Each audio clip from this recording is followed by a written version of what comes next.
Abra sua Bíblia aí comigo em Marcos 6,46. Precisamos criar primeiro a rotina, o hábito, o prazer, o gostar de ler a palavra de Deus.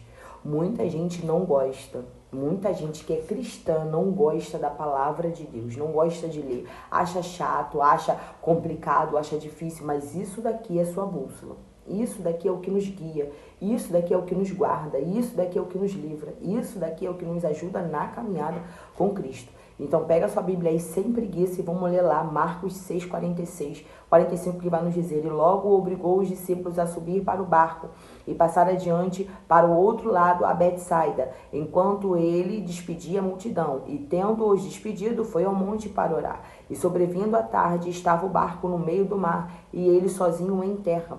E vendo que se fatigavam a remar, porque o vento lhes era contrário, perto da 4ª vigília da noite, aproximou-se deles, andando sobre o mar, e queria passar adiante deles. Mas quando eles o viram andar sobre o mar, pensaram que era um fantasma e deram grandes gritos, porque todos os viram e perturbaram-se. Mas logo falou com eles, ele disse: Tende bom ânimo, sou eu, não temas. Não temais. E subiu para o barco para estar com eles, e o vento se aquietou, e entre si ficaram muito assombrados e maravilhados, pois não tinham compreendido o milagre dos pães, pois não tinha compreendido o milagre dos pães. Antes o seu coração estava endurecido. Eu não vou nem concluir isso daqui. Quantos de nós, aleluia, não estamos posicionados como esses discípulos, vivendo todos os dias milagres, tendo todos os dias uma resposta a algo que o Senhor mostra ali que Ele é contigo, e ainda assim vivemos assim com o coração endurecido. Mas a Bíblia vai nos dizer aqui no comecinho, pega isso para a tua vida, que logo obrigou os seus discípulos a subir para o barco e passar adiante para o outro lado, ok? Aqui ele deu uma ordem para os discípulos porque o Senhor, ele queria ficar sozinho. Ele queria despedir a multidão para subir um monte, para orar, para se revestir, para se encher, para se renovar no Deus Todo-Poderoso. Se o Senhor, que era Jesus, soberano Deus, ele fazia isso, ele se retirava, ele tirava momentos sozinho, porque a Bíblia vai dizer aqui que ele já estava sozinho, e sobrevindo à tarde estava o barco no meio do mar, e ele sozinho em terra. Até quando você vai ficar servindo a Deus com panelinha? Até quando você vai servir a Deus na dependência de pessoas?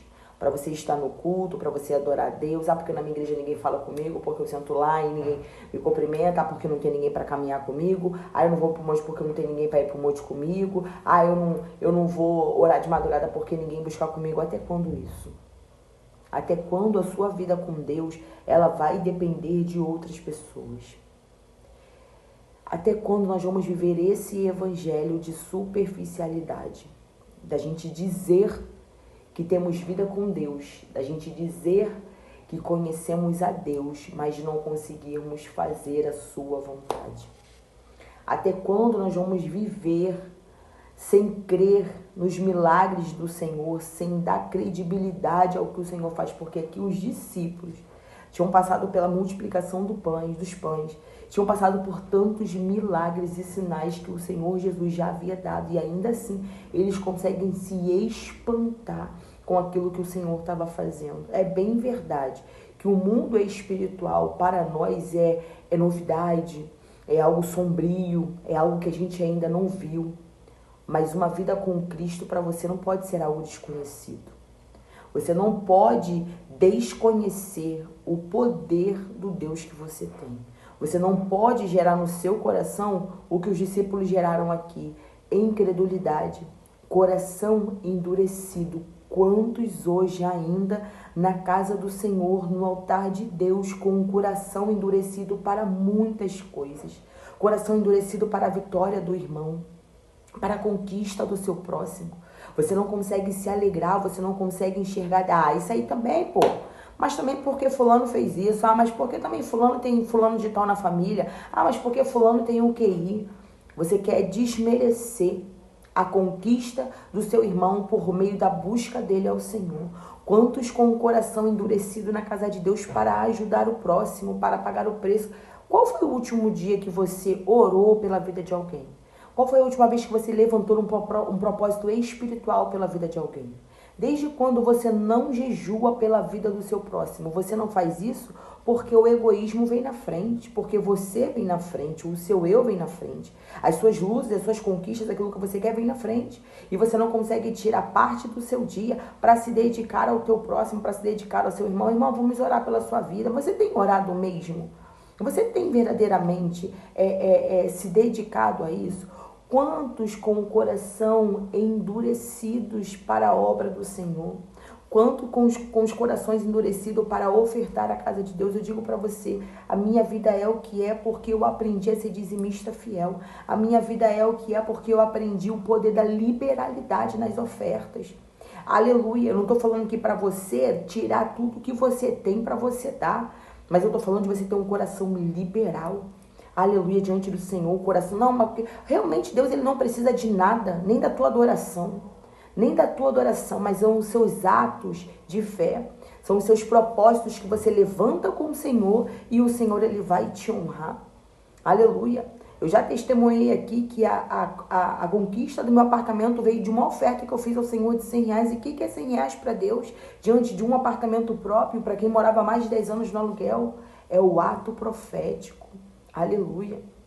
Então, busque isso, sabe? Busque crer mais no seu Deus, busque ter mais intimidade com o Senhor, busque se gastar diante desse Deus, sabe? Busque se dedicar a Deus, porque aqui a Bíblia vai dizer que eles estavam ali em fadigas, mas em momento nenhum, no meio daquela fadiga, eles preferiram remar contra a maré, do que reconhecer Jesus, do que falar, Senhor, salva-nos, nos socorre. Peraí, Jesus, ele tem o poder para fazer. Você está gastando o seu tempo, você está gastando a sua energia, batendo de frente com pessoas, discutindo com pessoas, em vez de colocar diante do Senhor. Você está gastando o seu tempo, a sua energia, indo atrás de pessoas de conhecimento humano, em vez de colocar a sua petição diante do Senhor. Sabe, você está gastando o seu tempo, os seus recursos com coisas terrenas e esquecendo que há um Deus soberano sobre a tua vida, sobre todas as coisas. Aleluia, começa a crer de verdade nesse Senhor. Não, Senhor, se a tua palavra fala. Eu costumo orar dessa maneira, Pai, mas a tua palavra fala. Deus, mas está escrito lá em sei aonde. Sabe, Deus, porque a tua palavra me respalda sobre isso, porque a palavra do Senhor, ele vela para cumprir. Sobre a palavra do Senhor, ele não volta atrás sobre aquilo que ele prometeu na sua vida. Senhor, a tua palavra fala que o Senhor levou sobre si todas as suas enfermidades, o castigo que nos traz a paz estava sobre si, Pai, então eu não aceito isso no meu lar. Quantas pessoas tomando para si enfermidade, porque eu tenho o câncer, porque eu tenho Não, meu filho, isso não é teu, rejeita isso na tua vida. Vai na lei do homem, faz o que o homem manda você fazer, faz o tratamento, mas Senhor, isso não é meu, Senhor, tira isso de mim, isso não me pertence.